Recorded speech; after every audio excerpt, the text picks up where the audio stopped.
Good evening.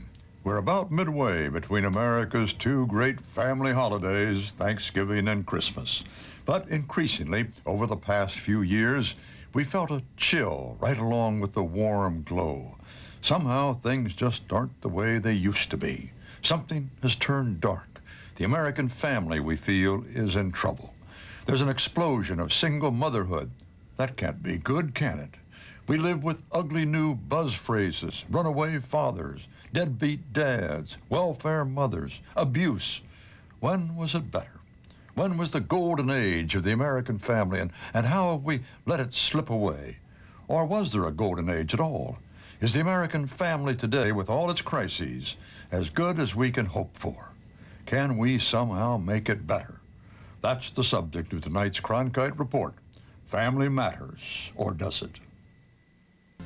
In a way, trying to characterize the American family is like the old story of 6 blind men trying to draw an elephant. Each of us feels something different, and none of us has the whole picture, though most of us think we do. So let's start with a little experiment. It's a quiz. We call it 8 Things You Know About the American Family That Aren't So. You won't need a number 2 pencil, and grades will not be recorded. In which year did the largest proportion of American teenage girls have babies? Was it 1950, 1970, or 1990? The correct answer is not 1990, but 1950, the start of America's baby boom. With the family in its current crisis, what proportion of American men and women still get married? Is it 60%, 75%, or 90%? The answer, crisis or not, 9 out of 10 of us are still getting married. How many Americans rate themselves very satisfied with their own family life? 34%, 55%, 71%. 71%. Almost 3/4 of us are very satisfied with life within our own families. One thing we Americans know about ourselves, we like children. They're our real family value, and we can take care of them because medically we're the most advanced nation in the world. So, where do you suppose we rank in the world for the lowest infant mortality? Are we number 1, number 3, or number 9? Well, that's a trick question. None of those answers is right. In fact, we rank number 24. 23 other countries in the world, 23, keep more of their babies alive than the richest, most medically advanced nation in history. A lot of Americans, and especially a lot of our politicians, like to look back on the 1950s as a kind of golden age, an Ozzie and Harriet world of happy families, a world we should try to get back to. How many working-class couples do you suppose rated themselves happily married or very happily married back then? A third, a half, 2/3.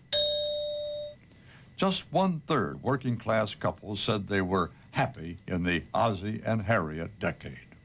For every 1,000 American marriages, how many would you say end in divorce each year? Is it 20 or 50 or 100? For every 1,000 marriages, only 20 split up each year. One reason America's divorce rate appears so high is simply that we're living longer than ever before, and have more and more years to decide to bail out of our marriages. In which year do you suppose the largest proportion of American children were living in poverty? 1939, 1969, or 1989? The correct answer, a larger part of America's children were living in poverty in 1939 than in the more recent years. Several years after a divorce, how many women do you think say they're better off now than when they were still married? 35%, 50%, 80%. Fully 80% of divorced women, 4 out of 5, say they're better off out of the marriage than they were in it. It seems perhaps we all have a good deal to learn about the crisis of the family and traditional family values. So there's not much doubt the American family today is in crisis. But when was the good time, the golden age of the American family, the Dan Quayle age? When did most American children grow up secure with a loving mom and dad in lifetime partnership, all enclosed within a protective wall of traditional values? When was that? Well, in some ways, the best time for American families always seems to be a generation before whoever you ask, because Stephanie Kuntz is a historian who specializes in the American family. Her book, The Way We Never Were, contains some surprising, even upsetting answers to that quest for the golden family. How about the colonial period? How good was that? Colonial America, there were more step families than there are even today. The average length of marriage was about 11 years because of high death rates, and because of the fact that there were so many more children being born, most children would experience the death of a parent before they reached adulthood. How about the 19th century, where practically everybody living out there on the farm all together comfortably? Wasn't that a good time? Well, in the early 19th century, one of the major changes for American families was that for the first time, the white middle-class woman began to devote the bulk of her time to raising children. Only the reason they were able to reorient toward raising their kids was because of the availability of slaves and servants and broken families who could come in and take over their old chores, or of the child labor and women who worked in the textile mills 6 days a week, 14 hours a day, to produce the clothes that women used to produce at home. So the result is that in any family period, you'll find that some families are doing very well, and if you look closely, it's often because other families are doing badly. By the turn of the century, 1900, what was the situation in the family? Well, the majority of working-class Americans still needed to send their kids into child labor, and they were working in the mills, the mines, in conditions that were absolutely appalling. Of Ozzie and Harriet, This is what most Americans, certainly most of our politicians, talk about as the traditional era, the 50s, the Ozzie and Harriet decade. Dad went to work, Mom stayed home and cooked. Both imparted quiet wisdom to their 2 and a fraction children, and everybody was white. People are not crazy to look back at the 1950s as a more stable time. Poverty was higher than it is today, but it was falling. Income inequality was falling. There were jobs to be had. People had come out of World War II and the Depression with a sense of shared sacrifice. So I don't think people are crazy to look back at that and say, maybe there was something a little better then. Now you have to remember that not only were poor people left out in rural areas and the inner cities, the urban renewal of that time displaced tens of thousands of African Americans and Latinos and never got them new households. There were lots of families right down the street from you where there was alcohol or abuse or incest, but everybody covered it up. In fact, a majority of children, ever since 1940, have not been born into Ozzie and Harriet families, where... Donald Hernandez knows more hard numbers and hard realities about the American family than just about anyone alive. He heads the Marriage and Family Statistics branch of the Census Bureau. The Ozzie and Harriet family is a myth. So our politicians are way off base in assuming that we can return to that kind of, quote, family value?